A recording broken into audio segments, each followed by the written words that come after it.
Esta semana me parqué en el libro en el Evangelio de Juan. Para mí es quizás uno de mis libros de la Biblia favoritos, y no importa si estoy en una época de sequía, de abundancia, si estoy medio bien, si estoy medio mal, yo puedo regresar a este Evangelio y siempre Dios me revela algo nuevo. Y yo estaba pensando esta semana, mientras leía, estaba avanzando ahí en el Evangelio, y digo, Dios, ¿qué es lo que tú quieres hablar a tu gente en esta semana? Y mientras yo estaba avanzando en el Evangelio, vi o sentí un tema central en todo este tema, y es la bondad de Dios, la bondad de Jesús para con nosotros.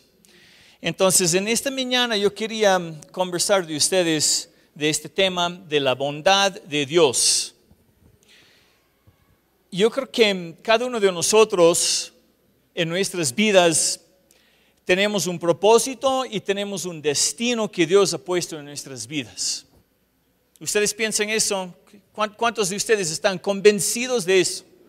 Que Dios tiene un propósito y que Dios tiene un destino para nosotros.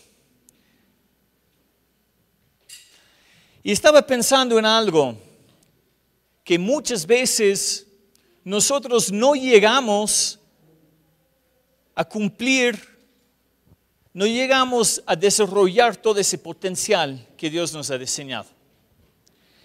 Y eso pasa en muchas ocasiones. Y yo estaba pensando, ¿por qué a veces nosotros no podemos llegar a cumplir con ese propósito y ese llamado que Dios tiene para nosotros? Yo creo que a veces nosotros ponemos nuestras propias limitaciones. A veces nosotros permitimos que ciertas barreras vienen, y a veces nosotros mismos ponemos esas barreras y somos incapaces de ir más allá. Y yo creo que una de esas barreras que nosotros ponemos es nuestra forma de pensar acerca de quién es Dios. Y sobre todo en cuanto a su naturaleza. Y yo creo que cuando nosotros tenemos una imagen de Dios que no se alinea con la palabra de Dios, nos bloquea y llegar a cumplir todo ese potencial que Dios tiene para nosotros. Para mí hay una verdad fundacional de cimientos. Y para mí, cuando nosotros podemos llegar a entender esta verdad, es uno de los cimientos que nos ayuda a entender otras teologías de quién es Dios. Y se puede resumir en 3 palabras. Dios es bueno. ¿Y cuántas veces nosotros llegamos a tener dudas en cuanto a esa verdad? ¿Cuántas veces tenemos una perspectiva distorsionada de esta verdad? ¿Cuáles son algunas de estas mentiras o estos puntos de vista que nosotros tenemos en cuanto a este tema? A veces nosotros pensamos, bueno, realmente Dios no es bueno. Yo tengo motivo para pensar que Dios no es bueno. A veces nosotros pensamos, bueno, quizás Dios es bueno, pero no siempre. Porque hay momentos en mi vida que yo no puedo percibir la bondad de Dios. Su bondad disminuye cuando yo estoy en medio de una tormenta o una prueba. Quizás una tercera cosa que nosotros pensamos en cuanto a la bondad de Dios es que la bondad de Dios no es para todos. No es para todos. Es para mí, pero no es para estos que no creen en Dios. O es para ellos, pero no es para mí. ¿No ves mi vida? ¿No ves lo difícil que me ha tocado en las cosas? A veces tenemos ese paradigma y es muy común entre cristianos. Nosotros pensamos que Dios limite su bondad para los que le aman. ¿No es cierto? ¿Alguna vez ustedes han pensado eso? Otra cosa que es muy común que nosotros pensamos es que nosotros tenemos que ganar por medio de nuestras acciones la bondad de Dios. Quizás alguno de ustedes aquí ha pensado eso. Y para mí la quinta es a veces nosotros pensamos esto. Yo puedo ver la bondad de Dios más prevalente en la vida de otra persona. Quizás Dios le ama a esa persona más que me ama a mí. Dios debe tener favoritos. Quiero hablarles unas escrituras en cuanto a estos temas, y ahí en su boletín tienen algunas escrituras que ustedes pueden luego hacer referencia a estas, pero la bondad de Dios, las personas que número uno piensan que Dios realmente no es bondadoso. Y aquí hay muchas escrituras, no les voy a dar todos, pero hay dos. Salmos 119, 68, dice, bueno eres tú y bienhechor, enséñame tus estatutos. Salmos 107, 1, alaben a Jehová, porque Él es bueno, porque para siempre es su misericordia. Número 2, Dios no siempre es bondadoso, a veces no podemos percibirlo. Y ustedes pueden ver en los Salmos hay muchos versículos que hablan de la bondad de Dios. Salmos 31, 19, cuán grande es tu bondad que has guardado para los que te temen, que has mostrado a los que esperan en ti delante de los hijos de los hombres. No importa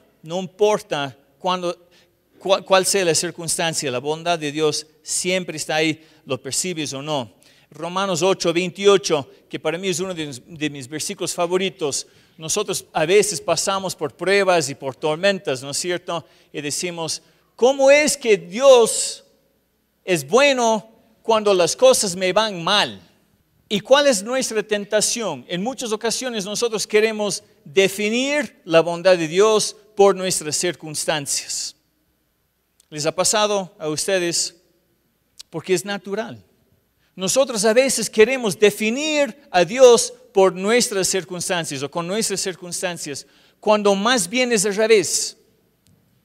Las circunstancias no definen a Dios, sino Dios define nuestras circunstancias. Y Romanos 8, 28 habla de esto, dice, sabemos que a los que aman a Dios, todas las cosas les ayudan a bien.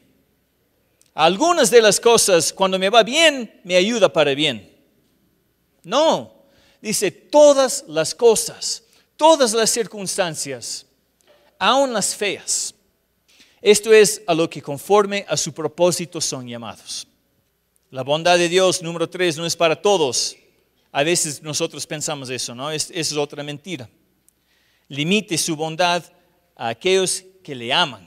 Pero aquí en Salmos 145, 9 podemos leer, bueno es Jehová para con algunos. No, bueno es Jehová para con todos y sus misericordias sobre todas sus obras. Dios es bueno a los justos, Dios es bueno con los injustos, Dios es bueno con todos. De que todos sepan aprovechar esa bondad de Dios es otra cosa. Que podemos entender esa bondad de Dios es otra cosa. Número 4, que a veces tengamos esta mentira de que tenemos que ganar o merecer esta bondad de Dios. Y podemos ver en Efesios 2, versículos 8 y 9, que dice, porque por gracia ustedes han sido salvados mediante la fe.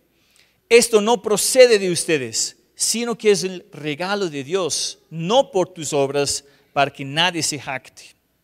Y en la quinta voy a separar eso para después de un rato. La bondad de Dios no se define en las circunstancias, sino al revés. Y la bondad de Dios exige de nosotros una respuesta. Exige de nosotros una reacción. La bondad de Dios es parte de quien es. No es asunto de debate. Dios es quien es y podemos verlo claramente en su palabra. Lo creas o no, no va a cambiar esa verdad de que Dios es bueno. Quizás estos pocos minutos que yo voy a hablar a ustedes no les va a convencer de que Dios es bueno. Yo no puedo convencerles de esa verdad. sino que la palabra de Dios tiene que hacer eso. Sin embargo, todas las cosas que son verdad de Dios, la naturaleza de quien Él es, nos obliga, nos pone, cuando nosotros escuchamos esta verdad, nos pone en una situación que nos obliga a tener una respuesta. Nos obliga a tomar una decisión. Y tenemos que decidir qué vamos a hacer con esta verdad de que Dios es bueno. ¿Lo vamos a aceptar o no lo vamos a aceptar? A pesar de las circunstancias que estoy viviendo. Yo quiero hacerles 4 preguntas y después de cada pregunta quiero pedirles algo. Quiero pedir a todos que realmente cierren los ojos un ratito y piensen en cada una de estas 4 preguntas. Y que reflexionan 1 minuto en cada uno. ¿Qué pasa dentro de mí? Número 1, ¿qué pasa dentro de mí cuando yo puedo apreciar de forma visible la bondad de Dios en mi vida? Piensen en esto, mediten un rato. ¿Qué pasa en mi vida cuando yo percibo la bondad de Dios en mi vida? ¿Cuál es mi reacción?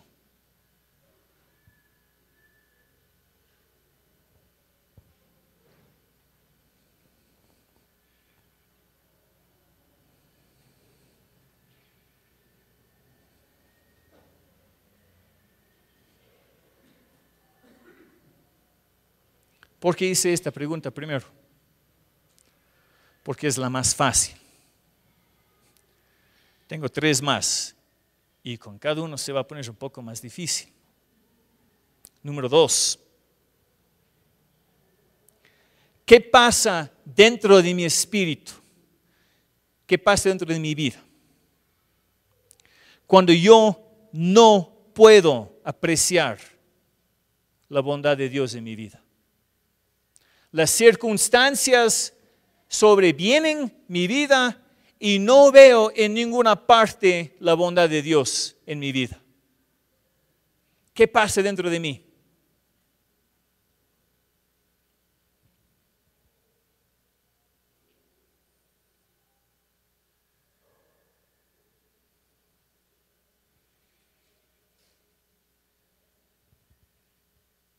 Un poco más difícil, ¿no? Aquí viene la tercera pregunta.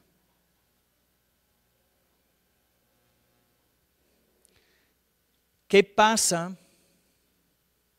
cuando yo veo la bondad de Dios? Es más prevalente en la vida de otra persona.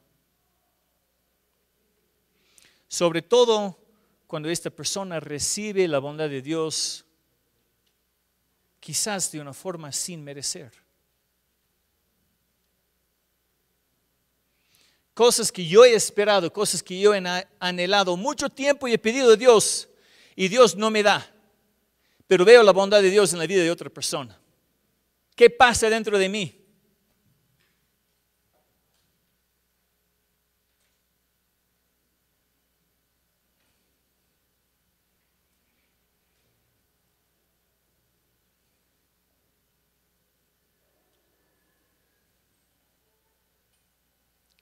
Y número 4, quizás este es uno de los más difíciles. ¿Qué pasa cuando nosotros estamos desesperados por ver la bondad de Dios manifiesto en la vida de alguien que nosotros amamos y queremos? Alguien que tiene una enfermedad terminal y no vemos manifiesto la bondad de Dios en esa situación.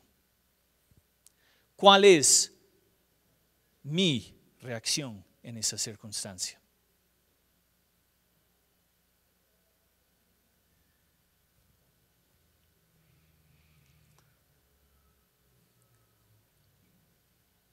Cuatro preguntas. 4 preguntas. La primera es fácil. Cuando yo veo la bondad de Dios, cuando yo percibo la bondad de Dios en mi vida, todo es lente color de rosa.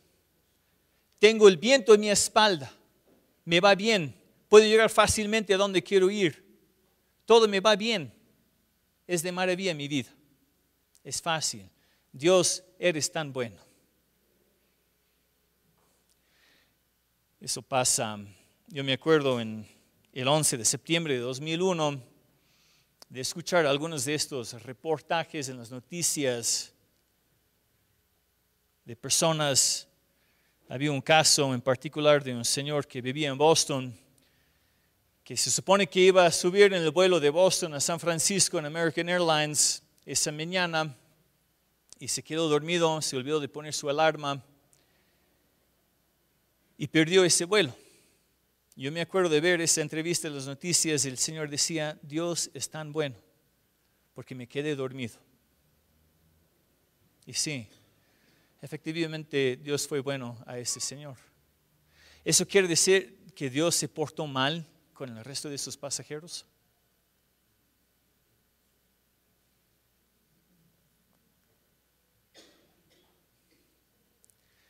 La circunstancia de lo que pasó ese día define o no la bondad de Dios para con nosotros.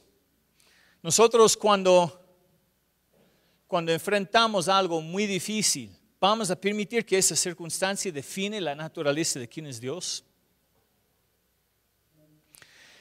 Es muy fácil que nosotros abrimos una puerta en nuestro corazón cuando nosotros pensamos que hay una injusticia y no percibo la bondad de Dios en mi vida. Y nosotros podemos abrir una puerta muy fácilmente y plantar una semilla. ¿Y cómo se llama esa semilla? Amargura. Es una respuesta natural cuando nosotros dudamos de la bondad de Dios en nuestra vida.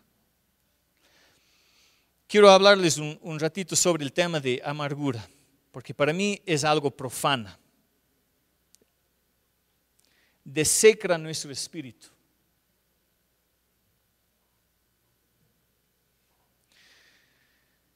Nosotros en lo natural tenemos respuestas. Y cuando tenemos un punto de decisión en nuestra vida, podemos ir a la izquierda o podemos ir a la derecha. Nosotros naturalmente siempre vamos a inclinarnos a lo que se nos viene por carne. Y cuando nosotros estamos enfrentando decepción, sea cualquiera el motivo o el causante de esa decepción, nosotros tenemos una decisión. En medio de esa crisis, nosotros vamos a aferrarnos de Dios o vamos a abrir una puerta hacia la amargura en nuestro corazón. Y quiero decirles, en muchos de mis años dentro de este tema del cristianismo, he escuchado y he visto, para mí hay 3 grandes puertas que abren nuestra vida a influencia demoníaco, ¿no es cierto? Esta influencia de patrones de pensamiento del enemigo, yo creo que son sobre todo en tres grandes áreas. Manipulación y control, ¿no es cierto? Esto es uno. Ese espíritu de manipulación y control que se llama, en otras palabras, la Biblia llama eso brujería. Cuando muchas personas piensan en brujería, piensan que la brujería es cosas del ocultismo, pero no, realmente la brujería no es nada más que querer controlar e influenciar a otras personas, ¿no es cierto? Muchos pecados sexuales inclusive se derivan de ese deseo de manipular y controlar a las personas. Podemos ver que este espíritu de manipulación y control es abusado muy frecuentemente por políticos, ¿no es cierto? A veces por los papás, queremos manipular a nuestros hijos, es muy común. Muchas veces en la iglesia se ve, pastores, tema pastoral. Nosotros en el trabajo queremos manipular a las personas a hacer algo que yo quiero. El segundo área es el abuso de drogas. Eso abre una puerta, ¿no es cierto? Yo he visto en caso, les he contado en algunas prédicas anteriores, de uno de mis primos, se abrió esa puerta. Yo no sé por qué, pero cuando uno abre esa puerta, se abre una puerta muy fácilmente a ser controlado en paradigmas de pensar. Y la tercera es esta puerta de amargura. Cuando nosotros abrimos esa puerta de amargura, nosotros estamos abriendo nuestro espíritu a ser controlado y influenciado en paradigmas de pensar que no son alineados a la palabra de Dios. Lo interesante de estas tres cosas comienzan como pecados de la carne y lo que nosotros permitimos entrar por emociones o por deseos termina afectando nuestro espíritu. ¿Por qué hablo de todo esto? Nuevamente, cuando nosotros no vemos y no percibimos la bondad de Dios sobre nuestra vida, puede abrir esta puerta de amargura. Y yo quiero decirles el día de hoy de que tengan cuidado con eso. En Mateo, el Evangelio de Mateo en capítulo 20, no vamos a leer todo, pero aquí podemos ver una parábola de Jesús. Y quiero hablarles un poco de esto y luego vamos a leer un solo versículo de este capítulo. Pero bueno, hay esta historia. Había un tipo, este tipo tenía una hacienda, según nos cuenta Jesús, y este tipo estaba ya en la época de la cosecha. Estaba ya cosechando las uvas y iba a hacer vino. Entonces, en esta historia sale este tipo en la mañana y dice: yo no puedo cosechar todo solo ni con mis obreros, voy a buscar unos jornaleros, estos que están ahí antes estaban en San Francisco, ahora tienen cerca de la Feria Libre, entonces sale en su camioneta y a buscar unas personas. Llega allá, bueno, en este entonces no había camionetas, pero igual. Llega en su camioneta y a la paila mete unos 3 tipos. Esto era temprano en la mañana, dice: mira, les pago esta cantidad fija para un día de trabajo. Vamos a la hacienda, hay que cosechar y tenemos que cosechar todo hoy día porque mañana va a llover. Entonces llega a la hacienda y ahí están cosechando. De las 9, un solazo, tenían los sombreros, poco cansados, y más o menos a las 11 del día se dan cuenta que no vamos a terminar. Necesito más gente. Entonces de nuevo sube a la camioneta, va a la feria libre y busca 3 más. Vamos, necesito más gente, vengan conmigo, necesitamos cosechar las uvas. Y comienzan a trabajar y ya saben cómo es aquí en la sierra al mediodía, con un buen sol, agota. Al mediodía ya no puedes trabajar con el mismo ritmo o las mismas ganas de antes. Y a la 1 de la tarde, chuta jefe, una siesta de media hora. Estamos cansados, hay mucho sol. Entonces, este tipo se da cuenta que no va a terminar y regresa. Y a las 3 de la tarde de nuevo a la camioneta y busca unos jornaleros más. A la paila y vamos. Pero oh sorpresa, cuando a las 4 de la tarde se dan cuenta que les va a faltar un poco más. Y una vez más regresa este tipo y contrata otras personas más. A las 4 de la tarde. Y a las 5 terminan. ¿Y qué pasa? Con los jornaleros al final de la jornada, ¿qué sucede? Llega el momento de sacar la billetera y compensar a la gente por su trabajo. En esta historia, ¿qué dice Jesús? Que este tipo les pone en fila y dice: a ver. Los que llegaron último les voy a pagar ahora. Los que llegaron último voy a comenzar pagando a ellos primero. Y pónganse en la fila, por favor, los que llegaron a las 4, luego los que llegaron a las 3, luego los que llegaron a las 11 y los que contraté al inicio del día al final de la fila. Y este tipo saca la billetera y comienza a pagarles a todos. Los que llegaron a las 4 les paga $50. Ahora, los que estaban al final de la línea dicen: qué bestia, este man está pagando $50 al que llegó a las 4, me va a dar una buena compensación. Oh sorpresa, los que llegaron a las 3 recibieron el mismo valor. Los que llegaron a las 11 de la mañana recibieron el mismo monto. Y los que llegaron a las 9 de la mañana recibieron lo mismo. Y los de las 9 de la mañana se quejaron. Se quejaron y podemos ir a Mateo capítulo 20. Y desde versículo 13 podemos ver qué fue la respuesta. Vamos desde 12. Dice, estos últimos, los que estaban primero en la fila, dicen, mira, estos últimos han trabajado solo 1 hora, pero los has hecho iguales a nosotros que hemos soportado el peso y el calor abrasador del día.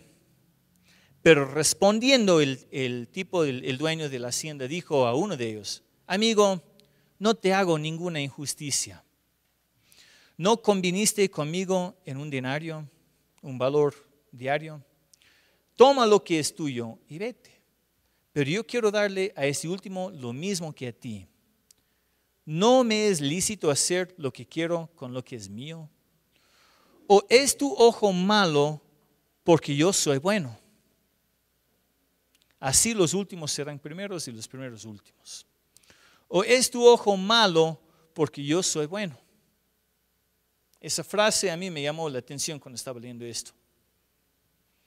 Ahora miren, una cosa aquí. En esta historia estamos todos. En esta parábola estás tú y estoy yo. A veces Dios nos da un camino que es injusto. A veces la vida me obliga a enfrentar el calor abrasador todo el día. Y a veces a otras personas tienen esa semejanza de suerte de llegar a las 4 de la tarde y sin querer queriendo se caen en buena suerte. ¿Han visto eso?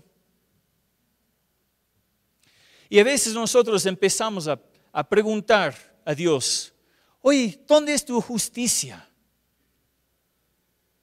Porque a mí no me has dado, no has sido tan bueno conmigo. Porque a mí me tocó vivir estas circunstancias y estar en esto todo el día y a él no. Y me empiezo a comparar y empiezo a calificar la bondad de Dios en función de las circunstancias.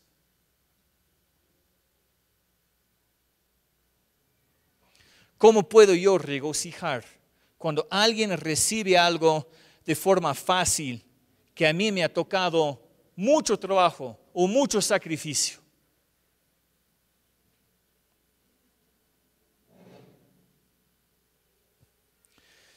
Quiero ir cerrando este tema. Y quiero ir recalcando unos puntos. La bondad de Dios no se define en las cosas que nos suceden, que nos hacen sentir bien.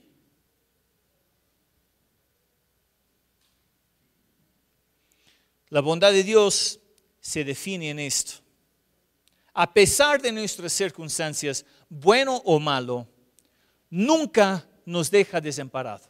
Y tenemos esa promesa en la Biblia. Nunca nos abandona.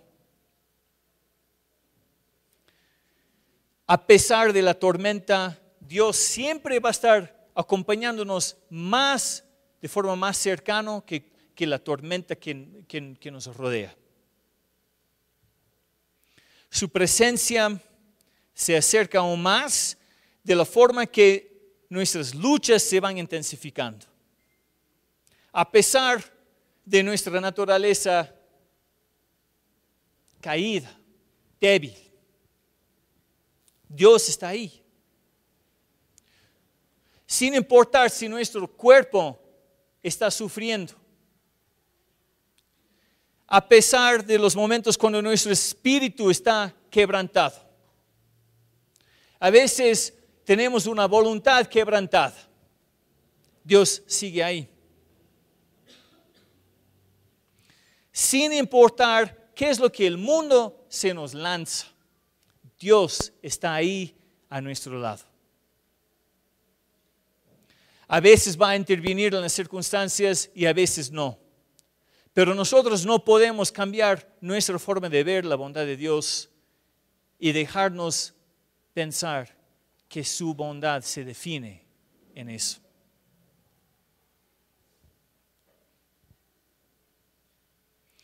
La bondad de Dios se demuestra en la parábola del hijo pródigo. Sin importar qué tan lejos nosotros vayamos, qué tan lejos nosotros salgamos y cuánto nosotros nos manchamos y nos ensuciamos en el lodo de esta vida, Dios siempre está ahí con los brazos abiertos, esperando que nosotros regresamos a casa. La bondad de Dios se define en que, aun cuando nosotros éramos pecadores, Cristo murió por nosotros. Sin tener que hacerlo, sin considerar su propia comodidad, provisionó una forma en que nosotros podemos ser reconciliados con Él. Y la bondad de Dios se define en que Cristo vino aquí en este mundo, vino a esta tierra para darnos vida y vida abundante. Y a veces, a pesar de la dificultad, decimos, es difícil, es imposible para mí tener vida abundante, porque mis circunstancias no me lo permiten hacer. Yo les digo que sí. A pesar de la tormenta, tú puedes tener vida y vida abundante. En mi propia vida yo he vivido circunstancias difíciles, duros, igual que cualquier otra persona, porque nos toca a todos. Nos es imposible evitar eso, ¿no? Yo también en mi vida he perdido a seres queridos, me ha tocado situaciones difíciles y todo es cuestión de perspectiva. En esos momentos, ¿qué decisión tomaré yo respecto a mi creencia de quién es Dios en medio de eso? ¿Voy a permitir que esa circunstancia define a Dios? ¿O voy a permitir que Dios define esa circunstancia? Para ir cerrando, tengo una canción que quiero, es un video, quiero que nosotros tomamos un minuto. Es una canción en inglés, pero no se preocupen, hay subtítulos. Lo que quiero pedirles es: I love you, Lord. Oh, your mercy never fails me. And all my days I've been held in your hand. From the moment that I wake up until I lay my head, oh, I will sing of the goodness of God.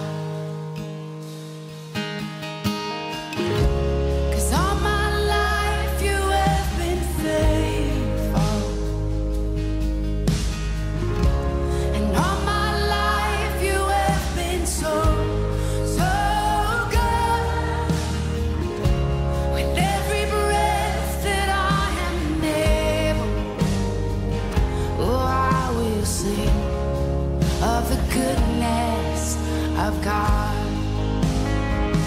I love your voice. You will lead me through the fire, and in darkest night, you were close like no other.